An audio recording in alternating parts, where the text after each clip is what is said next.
Hey there everyone, welcome to Engineering Pritam, and in this video I'm going to talk about a weird situation that you may face while doing curve pattern. As you can see here, I was thinking of building a lamp and I wanted to add fins to it. While performing this curve pattern, you can see it is not identical. So let me show you how you can fix it. For that, let's go back here again in edit definition. And you can see here, the first thing one need to verify is whether it is following the curve direction or not. And it is following. Despite that, we are seeing this kind of issue.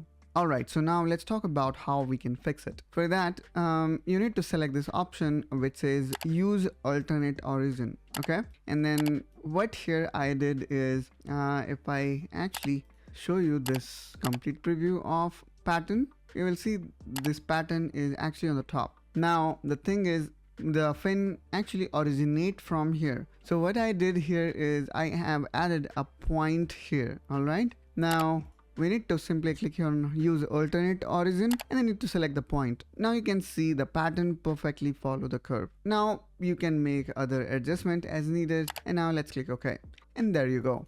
We have fixed the issue of pattern is now perfectly following the curve. Hope guys you find this video helpful and informational. If so, then please make sure you subscribe to Engineering Pritam, where we cover various engineering topics including videos on Creo Parametric. So please make sure you subscribe, and I will see you in one such another video. Till then, you take care and bye bye.